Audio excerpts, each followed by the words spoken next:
नमस्कार। मैं हूं विक्रांत यादव और आप देख रहे हैं आपका अपना चैनल द स्वतंत्र। ईरान अमेरिका युद्ध के दौरान सीज फायर कितना चलेगा ये तो शुरुआत में ही दिख गया जब लेबनान पर हमले हुए।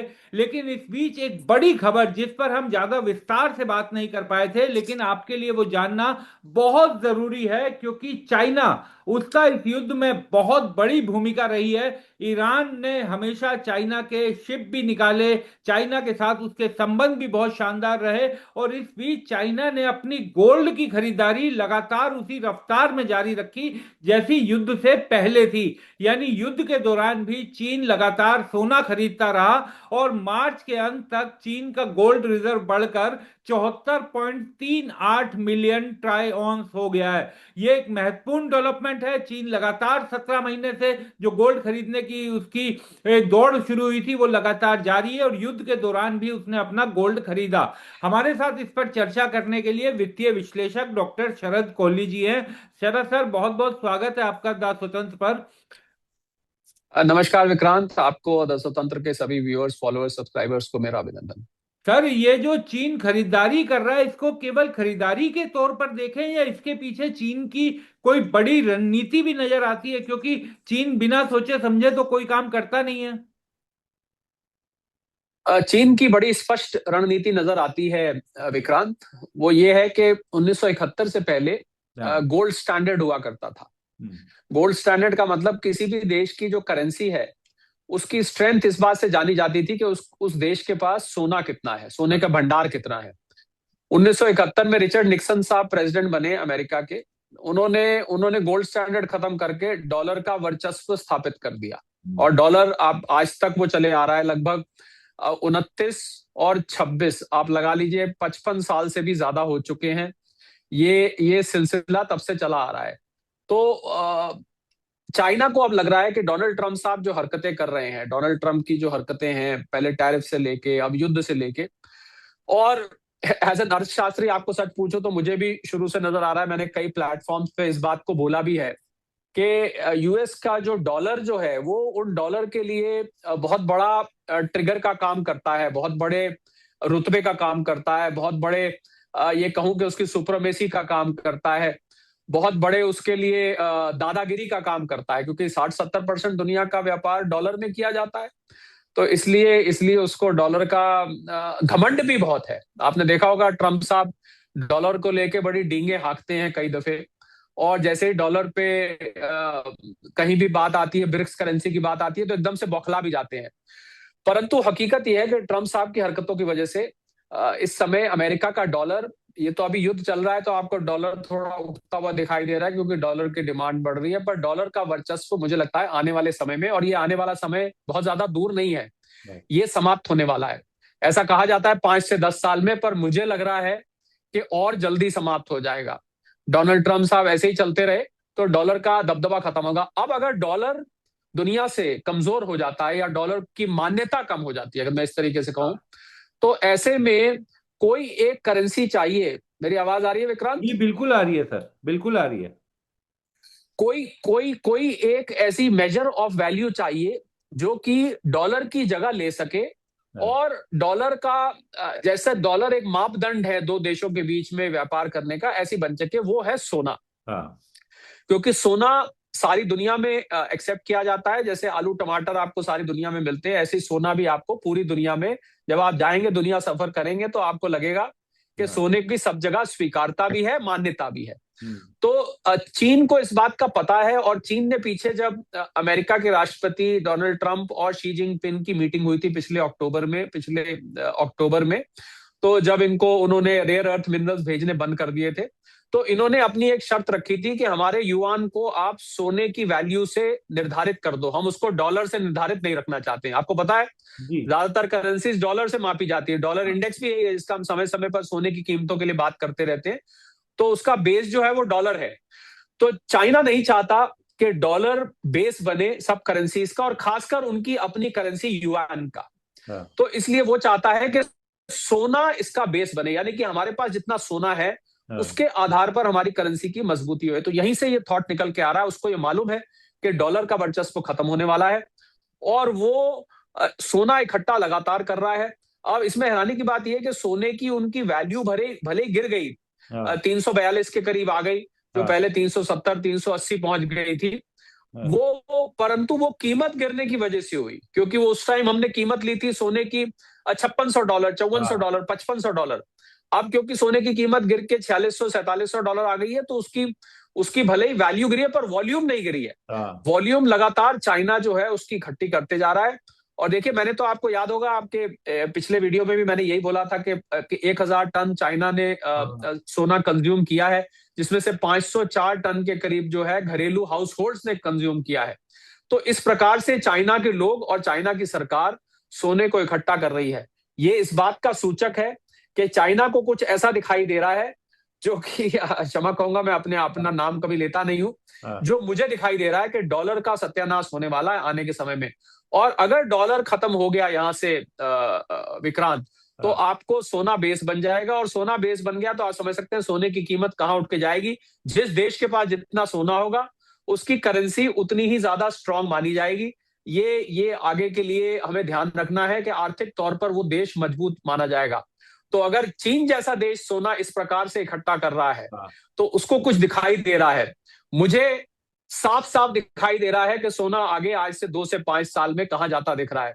तो देखिए, हम जो इंटरेक्शन करते हैं विक्रांत, जो जो आपके जी फॉलोअर्स व्यूअर्स सब्सक्राइबर्स है, एक तो अपनी जानकारी का वर्धन करते हैं, हाँ जानकारी में इजाफा करते हैं हाँ कि भाई हमें एक नई चीज सोने के बारे में पता लगी। पर असली जो बात वो ये है कि भाई सोना कहाँ जाके टिकेगा, सोना आगे कहाँ जाएगा, हमारे पास जो सोना रखा है उसका क्या होगा, प्लस अगर हम आगे सोने में निवेश करें तो वो हाँ कहाँ जाएगा। तो मुझे भविष्य बहुत उज्जवल दिखता है, सोने की तरह सोने का भविष्य चमकीला दिखाई देता है, चाइना की अगर आप इस बात को बेस लेकर चलें तो। और चाइना की ना केवल सरकार, हाँ बल्कि चाइना के अगर आप घरों में लोगों को जाके पूछेंगे, तो आप देखेंगे वहां हर घर में सोना थोड़ा थोड़ा करके इकट्ठा किया जा रहा है, और जेवरात के रूप में नहीं किया जा रहा है, हाँ। ये चिप्स और कॉइन्स के रूप में, यानी बार्स और कॉइन्स के रूप में किया जा रहा है विक्रांत। तो शरद जी। सर, जो बात आपने बोली जी। बड़ी महत्वपूर्ण आपने बात बोली, लेकिन फरवरी में चीन के जो गोल्ड रिजर्व की वैल्यू थी वो 387 अरब डॉलर से ज्यादा की थी। लेकिन मार्च में वो गिरकर 342 अरब डॉलर से नीचे के करीब रह गई। यानी उसकी वैल्यू तो गिरी क्योंकि सोने के दाम गिरे थे, लेकिन फिर भी चाइना उससे परेशान नहीं दिख रहा। उसने मार्च में भी उतना ही वॉल्यूम सोना खोल दे, खरीदा जितना खोल दे। फरवरी में उसने खरीदा था। यानी वो लगातार अभी भी खरीद रहा है। उसकी रणनीति एकदम क्लियर है, भले दाम गिर गए हों लेकिन उतना ही वॉल्यूम उसने खरीदा। नहीं, बल्कि दाम गिरने में खरीदना तो और ज्यादा फायदेमंद हाँ है विक्रांत। हाँ यही तो हम लोगों को विश्लेषण करके बतलाते हैं। हम निवेश की सलाह तो नहीं देते हैं, हाँ पर विश्लेषण करके हम यही बतलाते हैं कि जब जब दाम नीचे आते हैं, तब आपके लिए वैल्यू एडिशन ज्यादा होती है, क्योंकि आप नीचे की कीमत पे खरीदेंगे।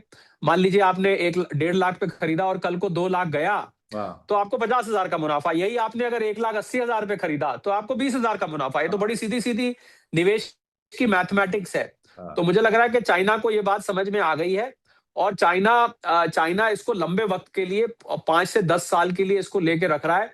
जो चाइना ने रेयर अर्थ मेटल्स के साथ किया, उसने उसने 17 वो रेयर मेटल्स अपने पास इकट्ठा किए और पूरी दुनिया को नाच नचा दिया। हाँ वही काम ये सोने के साथ साथ करेगा, वही काम ये चांदी के साथ करेगा। और चाइना अपना काम चुपचाप करता है विक्रांत। हम्म, चाइना किसी से ज्यादा बात नहीं करता, किसी को ज्यादा ढिंढोरा नहीं पीटता है। चाइना किसी को ज्यादा इसको खबरों में नहीं लाता है।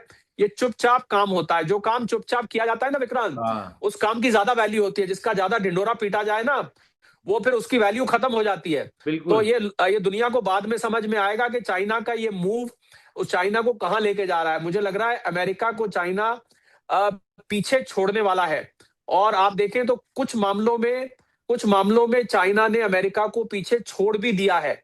एक मामला जो आज सामने आया, शायद मैं यहां पर, क्योंकि बात चाइना की हो रही है, अप्रूवल रेटिंग, जबकि शी जिनपिंग बहुत मशहूर लीडर नहीं है, हाँ चाइना के लीडर हैं बहुत बड़े देश के, पर अप्रूवल रेटिंग में उन्होंने अमेरिका को पीछे छोड़ दिया। आज आप खबर उठा के देखेंगे, पढ़ेंगे, उसमें आई है कि उन्होंने अमेरिका की जो लीडरशिप है उसको पीछे छोड़ दिया। ट्रम्प साहब तो खैर वैसे ही पीछे छूट रहे हैं अपनी हरकतों की वजह से, पर शी जिनपिंग उनसे आगे निकल गए और करीब करीब 5 परसेंटेज पॉइंट्स आगे निकल गए। बहुत बड़ा माना जाता है। हाँ तो चाइना जो काम कर रहा है, और आपको एक बात और बता दूं जाते जाते, जी कि ये जो सीज फायर हुआ है, हाँ अगर लोग समझ रहे हैं कि पाकिस्तान ने कराया है, तो पाकिस्तान ने नहीं कराया, ये चाइना ने कराया है।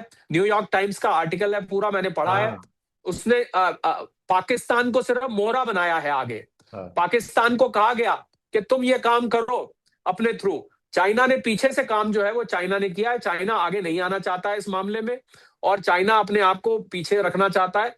तो मुझे लग रहा है, खैर वो बात तो जियो पॉलिटिक्स की रही, पर सोने के पॉइंट ऑफ व्यू से बहुत अच्छी खबर है। हम्म, ऐसी जानकारी सोने के निवेशकों के लिए बहुत तसल्ली लाती है विक्रांत, और बहुत राहत की सांस देती है कि जब मैं, अगर मान लीजिए मैंने सोने में निवेश किया है, तो मुझे बहुत राहत मिलेगी कि मुझे हाँ। पता है कि मेरे आने वाले 5 साल में, 10 साल में मैंने एक अच्छे एसेट क्लास में निवेश किया है। ये खबर लोगों के लिए इसलिए काम की है। अगर आप ये सोच रहे हैं कि भैया चाइना ने सोना इकट्ठा किया तो किया, हमें उससे क्या लेने देना, वो कौन सा हमें देने जा रहे हैं, हाँ। तो इसका कारण ये है इस विश्लेषण का। जी। बिल्कुल सर, एक आखिरी सवाल, क्योंकि इससे एक सीधा मैसेज ये भी जाता है जो आप लगातार बोलते हैं अपनी बातचीत में, कि अगर आप इन्वेस्ट कर सकते हैं तो आपकी इन्वेस्टमेंट रुकनी नहीं चाहिए चाहे कैसी भी परिस्थिति आए। तो ये तो चाइना ने जो किया है, युद्ध के दौरान भी उसने उतना ही सोना अपना खरीदा तमाम चीजों के बावजूद। ये एक छोटे निवेशकों को और हम जैसे लोगों के लिए भी एक संदेश है कि अपनी निवेश की जो गति है, जो रफ्तार है, जो जर्नी है, उसे कंटिन्यूटी में रखना चाहिए। और सर इसी में अगर जोड़कर बताएं कि भारत का भी गोल्ड रिजर्व के मामले में क्या हम लोग भी एकदम ठीक ठाक स्थिति में हैं, भारत एज ए कंट्री? देखिए, पहले आपके पहले वाले सवाल का, जी। चाइना से हमें आपने जो बात कही एक और सीख लेनी चाहिए कि थोड़ा थोड़ा करके इकट्ठा हाँ करना चाहिए। हाँ चाइना भी एक साथ नहीं ले रहा है, उसकी बाइंग भी, इसको हम अंग्रेजी में बोलते हैं स्टैगर्ड है। हाँ। धीरे धीरे करके ट्रांचेस में ले रहा है। तो ये सीख, ये भी मैं बार बार बोलता हूं कि आप थोड़ा थोड़ा करके लीजिए, और आप लंबे वक्त के लीजिए। मेरे दो ही मंत्र हैं, थोड़ा थोड़ा करके लीजिए और लंबे वक्त के लिए लीजिए। अब आपका दूसरा सवाल, भारत की पोजीशन क्या है? भारत के पास लगभग 850-900 टन के बीच में भारत का ऑफिशियल रिजर्व है। पर भारत का जो अनऑफिशियल रिजर्व घरों में है, वो 30,000 टन के आसपास है। ये, इस बात को कई एजेंसी सर्टिफाई कर चुकी हैं। एक चैनल पे मैंने गलती से एक बार बोल दिया था, मैंने टीम से डिवीजन कराई, हाँ। तो वो हमारे यहाँ 30 करोड़ हाउस होल्ड है, वो डिवीजन ने, टीम ने क्या किया, एक जीरो उड़ा दिया, तो गलती से ओ। 1 किलो निकल गया। 100 ग्राम सोना हाँ प्रति प्रति परिवार, हाँ। 100 ग्राम सोना प्रति परिवार भारत में है। आप लगाइए, अगर 100 ग्राम सोना प्रति परिवार है, तो करीब करीब 15 लाख रुपए का सोना छोटे से छोटे गरीब घर के पास भी है। हो सकता है किसी के पास पांच हाँ ग्राम हो बिल्कुल, जिस तरीके और का किसी के पास डिफरेंस है 500 इनकम ग्राम में। हो। हाँ। पर हाँ, पर हम लेकिन एवरेज एवरेज। निकालते हैं हम, क्योंकि एवरेज। एवरेज जैसे पर कैपिटा निकाली जाती है, हाँ। तो पर कैपिटा, आप कोई तो करोड़ों कमाता है, कोई बेचारा 10,000 रुपए महीना कमाता है, तो पर कैपिटा एवरेज, तो एवरेज के हिसाब से 100 ग्राम सोना प्रति हाउस होल्ड भारत में है। 30,000 टन को अगर आप 30 करोड़ परिवारों से डिवाइड करेंगे, हाँ लगभग लगभग 100 ग्राम सोना निकल के आता है। तो भारत का अनऑफिशियल रिजर्व तो ये है। ऑफिशियल रिजर्व 880 टन है। मैं ये उम्मीद कर रहा हूं हाँ कि भारत सरकार भी अपने डॉलर के रिजर्व्स को कम करके आगे सोने के रिजर्व चाइना से ये क्यों लेते हुए, और देश, बहुत सारे दुनिया के देश हैं हाँ विक्रांत, जो कि इसी राह पर चल रहे हैं। बहुत सारे, आपको हैरानी होगी, जो CIS कंट्रीज है, उज्बेकिस्तान, कजाकिस्तान, ताजिकिस्तान, हाँ। ये तक सोने को इकट्ठा कर रहे हैं, जबकि ये छोटी छोटी कंट्रीज हैं। तो भारत को भी अपने सोने के रिजर्व सुदृढ़ करने चाहिए। हालांकि हमारा आपका महकमा नहीं है, ये वित्त मंत्रालय का, भारत सरकार का और रिजर्व बैंक ऑफ इंडिया का महकमा है। वो इस पे उचित समय पे निर्णय लेंगे। परंतु मैं बहुत यकीन के साथ और डंके की चोट पे ये बात कह सकता हूं कि डॉलर आगे जाके वो डॉलर नहीं रहेगा जो आज आपको दिखाई दे रहा है। आप देखते जाइए, हर आने वाला साल डॉलर के लिए नुकसानदायक साबित होने वाला है। कम से कम जब तक ट्रम्प साहब हैं 2028 तक, तब तक तो ये रहेगा। उसके आगे तब तक इतना डैमेज हो चुका होगा कि हाँ उसको सुधार ही नहीं पाएंगे। तब तक दुनिया को डॉलर के बिना गुजारा करने की आदत पड़ चुकी होगी। इसलिए मुझे लग रहा है कि डॉलर, और डॉलर के बाद कोई ऐसी करेंसी नहीं है दुनिया में, हाँ। मैं फाइनल बोल रहा हूं, वो बड़ी कोई जरूरी। ऐसी करेंसी, कोई ऐसा मेटल नहीं है जिसको आप बैठ के, जिससे आप कोई मेजर ऑफ वैल्यू कर सकें। स्पेन में बैठा व्यक्ति ऑस्ट्रेलिया से, हाँ न्यूजीलैंड में बैठा व्यक्ति अफ्रीका से डील करता है, तो डॉलर में बात किया करे जाती है। US डॉलर को अंतरराष्ट्रीय मापदंड माना जाता है। तो सोना वो मापदंड हो जाएगा, और चाइना को इस बात का मालूम है। चाइना चाहता है कि उसका युआन मजबूत होगा, तो सोने के दम पर होगा। बिल्कुल, और ये तो साफ दिखाई दे रहा है कि डॉलर को अगर कोई सबसे बड़ी चुनौती मिलेगी आने वाले सालों में, तो वो तो डॉलर से ही मिलेगी। वो तो माफ कीजिए, सोने से सोने ही से मिलेगी। मिलेगी, हाँ। सोने से। जी। सोने से ही। जी, बिल्कुल बिल्कुल। और ट्रम्प साहब को भी पता है इस बात का। हाँ ट्रम्प साहब को इस बात का पता है, और आपके कुछ कुछ फॉलोअर्स होंगे, वो ये कहते हैं कि भाई आप ट्रम्प के आगे साहब क्यों लगाते हैं। हाँ वो कुछ लोगों के, मैंने किसी और हाँ प्लेटफॉर्म पे, तो हाँ देखिए ऐसा होता है जब आप किसी से रोष में होते हैं ना, हाँ तो साहब लगा के आप घर में जरा बेटे को बोलिए, "ए, पिंटू साहब इधर आइए जरा", वो हाँ समझ जाता है भैया मेरी कोई शामत आई है। हाँ तो ये ट्रम्प साहब इज्जत में नहीं लगाया जाता है, अंग्रेजी में इसको पन बोलते हैं, तो हाँ। इसको अन्यथा ना लें। बहुत बहुत शुक्रिया शरद सर, ये खबर क्योंकि लोगों को बतानी जरूरी थी और इसके पीछे के कारण भी समझाने जरूरी थे, इसीलिए आपसे जी, बातचीत करना लाजमी था। बहुत बहुत शुक्रिया। Thank you so much.